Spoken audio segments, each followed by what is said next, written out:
The cold isn't just a sensation.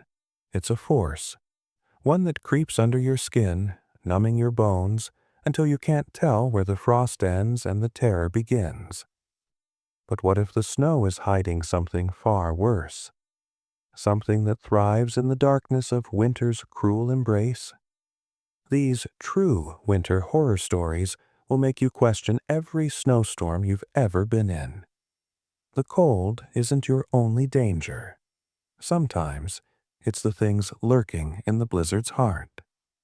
Welcome back to Creepy Shadows, where fear lurks in every corner, and tonight it's hiding beneath the snow. Brace yourself for the kind of terror that can only be found in the darkest corners of winter.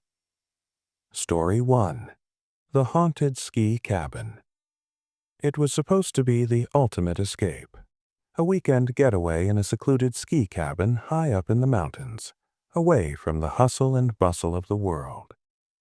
The three friends were excited, ready to embrace the isolation and the beauty of the snow-covered peaks. But as they arrived, the air around the cabin felt strangely oppressive, and the howling winds seemed to echo through the trees as if something was watching them. Inside, the cabin was rustic, with worn furniture and dim lighting, but it was warm and inviting, or so they thought. The storm outside picked up speed, and as the night deepened, the strange occurrences began.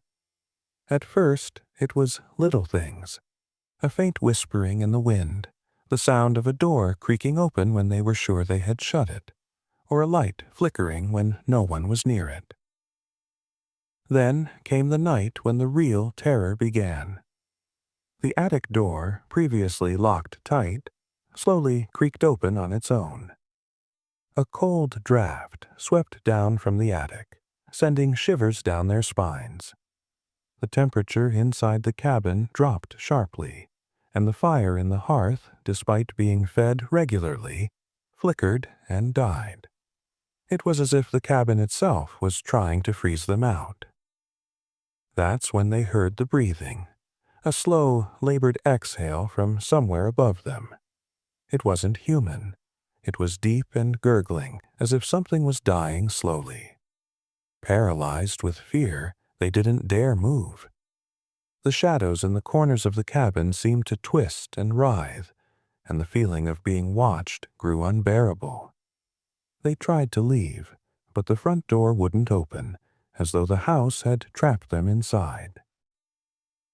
In the dead of night, they braved the attic, but there was nothing there but dust and old furniture. That's when they saw it. A handprint, blood red and fresh, pressed against the cabin window, as if someone or something had been watching them the entire time. When they finally managed to flee, the blizzard had worsened, and they were sure they'd seen something following them through the snow. The last thing they noticed as they drove away was the figure of a man in the distance, standing motionless in the snow, watching them leave. Story 2. The Snowed-In Motel. Desperation set in as he realized he was miles away from any town or help. The wind howled, and the snow fell in blinding sheets, so the decision was made quickly. He pulled up to the motel, his breath visible in the frigid air. The door creaked open, and a gaunt old man with hollow eyes appeared, handing him a key to room 13 without a word. The room was dim, the air thick with the musty smell of something old and forgotten. But there was a sense of isolation, a weird tranquility that calmed him for a moment.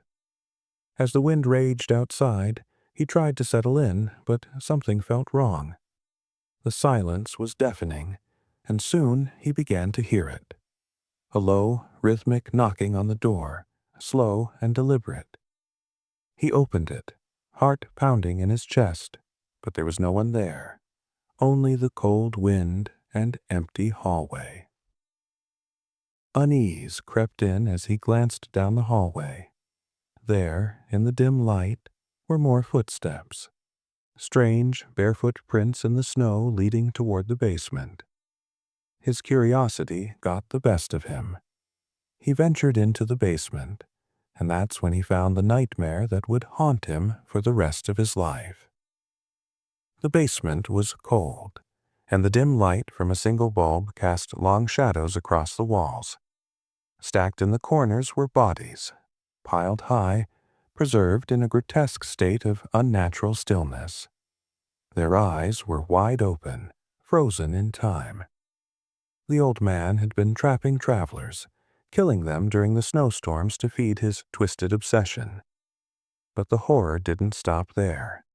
Some of the bodies were still alive, breathing in shallow gasps, preserved by the strange freezing conditions of the basement. Story 3. The Winter Road Trap. The snowstorm was so intense that they couldn't see beyond a few feet in front of them. The car stalled, and despite their best efforts, it wouldn't start again. The cold seeped into their bones as they huddled together in the car, hoping for help. It was then that they heard the footsteps, the faint sound of crunching snow, too heavy to be an animal.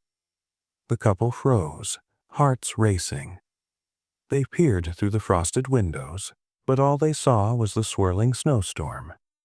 Then the footsteps stopped right next to the car. A shadow loomed over them, tall and unnatural, casting an eerie silhouette in the foggy light. Suddenly they saw it. A figure wrapped in tattered rags, its face obscured by the swirling snow, but its eyes glowing, piercing through the storm like twin beams of cold light. The figure moved toward them slowly, dragging one leg with a horrific limp. Its presence sucked the warmth out of the air, and the snow around them grew even colder. Desperately, they tried to restart the car, but it remained dead. The figure was getting closer, its eyes locked onto theirs with an insatiable hunger. The door handle rattled, and they realized that it wasn't just the storm they needed to fear. They were being hunted. The last thing they saw before the world went black was the thing's hands, long, skeletal fingers reaching for them. Story 4. The Lurking Presence in the Snowstorm. A family, exhausted from days of travel through the mountains, sought refuge in a small cabin they spotted just as the storm intensified. The moment they stepped inside, they felt the oppressive weight of the place. A coldness that wasn't just from the blizzard outside. It seemed to seep from the walls themselves, making their teeth chatter and their breaths come in sharp gasps. The cabin was sparse, with peeling wallpaper and an unsettling stillness that hung in the air. The wind outside howled, shaking the windows, but it was the whispers inside the cabin that truly unsettled them.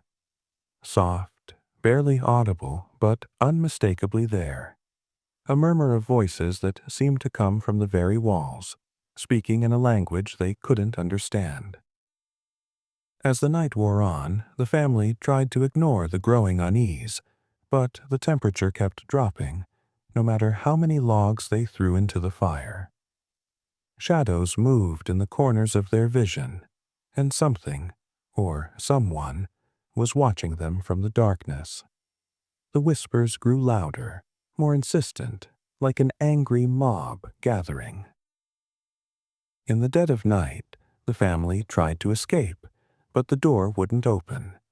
The storm outside had trapped them, and something far worse was waiting inside.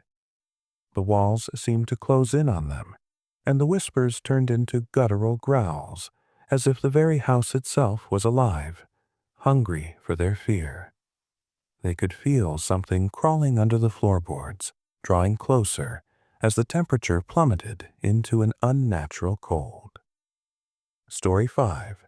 The Lost Hiker's Final Journey. A lone hiker, lost in the mountains during a blinding snowstorm, wandered aimlessly, his legs weak from exhaustion. He had been walking for days, hoping to find shelter, but the storm seemed endless. The wind howled in his ears, drowning out all other sound.